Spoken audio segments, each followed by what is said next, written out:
Warning, the following review video contains spoilers. If you want to avoid spoilers, watch the movie or show first, and then come back. With that being said, enjoy the show. The following is a Logan Lasher Media Collection exclusive. Remember, if it's a Logan Lasher Media Collection exclusive, that means you're not going to find it anywhere else. Now sit back, relax, and enjoy the show. Hey, I know I'm a Hey, I know I'm a week late, but happy birthday!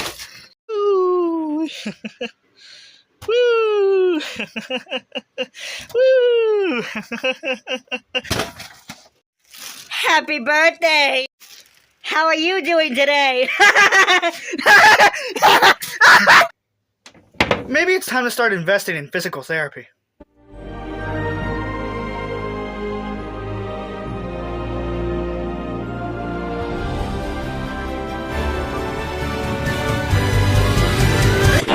Wait, what the hell is this? This is a DVD? This is crap! If anything, I'll use the actual print. Oh, DreamWorks animation has just started. Now they've finally gotten to their first motion picture, Antz. Released as a giant middle finger to a bug's life, it is a movie. That's really all I can say about it. Antz is the first movie. I know, some of you think Shrek is the first, but I honestly believe those type of people are people who think Trolls is by Disney. Please don't think that. This movie is both a movie and a... It was solely released a month before Bug's Life, just so Jeffrey Katzenberg could give the middle finger to Disney. And in summary, it was more adult than the popular predecessor. Personally, this was not my first time watching it. I know these movies like clockwork, and I have seen them thousands of times. Sure, Bug's Life may have won in the upper hand, but in the end, both movies were underappreciated. Just remember, this was the studio's first film. This film also holds a number of firsts. I think it was the first time Woody Allen was in an animated feature, and possibly the only, the first animated feature by DreamWorks, and the first animated feature by Pacific Data Images, or PDI for short. Little history about them before we get to this movie. PDI is a little studio founded by a dude named Carl Rosenthal, and others. PDI is a commercial-making company. They make commercials. They have made a handful of DreamWorks animation features, most getting critical acclaim. Keep this name in mind because we'll be seeing them a lot more throughout the year. And hey, we shouldn't take them for granted. After all, they made the goddamn Chromosaurus. Now, what is Antz about? What is the first feature by a studio that hasn't lost their ways because they started them about? Well, the film follows Z, a pessimistic ant who thinks there's better life out there somewhere. Yeah, I haven't even started, but I should warn you, this film does contain a lot of hierarchical real-world stuff. It's almost like a movie for adults. Z makes a princess during his time at the bar with his friend Rocky. I mean Sylvester Stallone. I mean, you get it. Watch the movie already. Anyway, plot twist, I guess. There's the general. He wants to wash away the colony. I know I'm not doing this movie justice, but bear with me. His first in command, Christopher Walken, yes, they got him to be in this, agrees with his plans, because this is what the colony does. They listen to orders. You're either a worker or a soldier. That's it.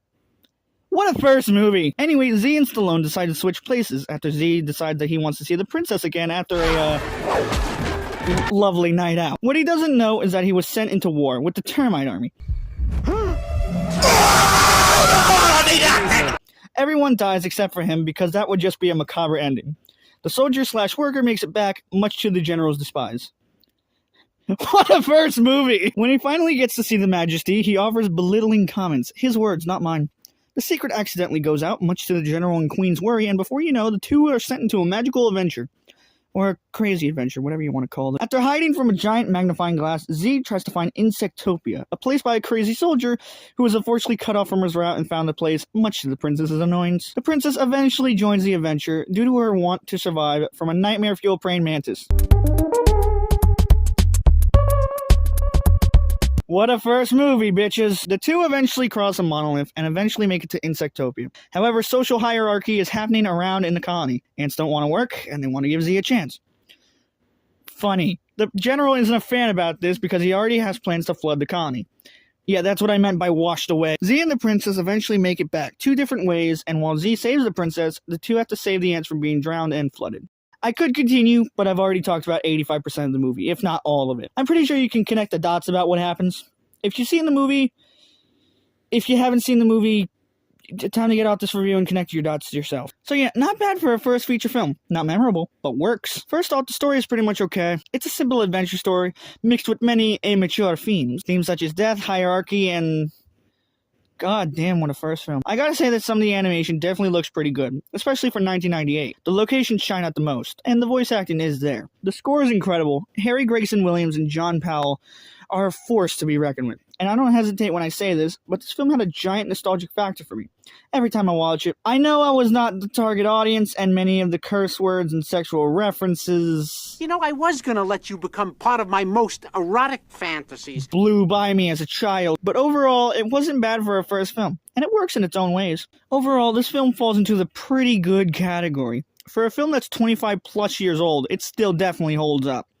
Despite its adult humor and sometimes good animation, it definitely is a fun movie to watch in a way. You know, if you want the kids to see it, parents, I'm pretty sure Nickelodeon changed some edits.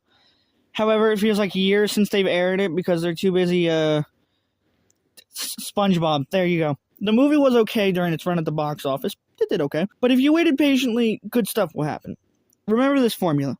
Despite many good films from the studio, we will have to deal with bad ones for a bit. For now, Antz is pretty good, and it will stay that way. For now, I should let you guys know that your comments about your thoughts on this movie will be featured and read by me, possibly now.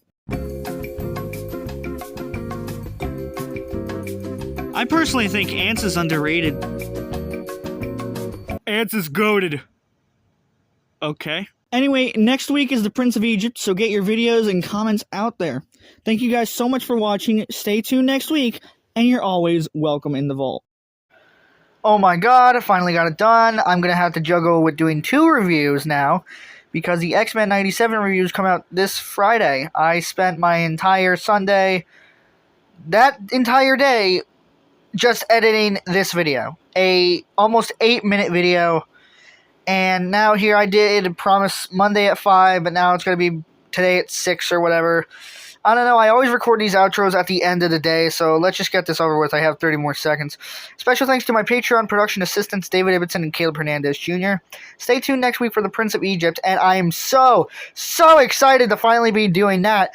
I have been hearing way too much about the movie Antz. I've been hearing my voice way too much, and I didn't add music, and, yeah, let's just deal with that.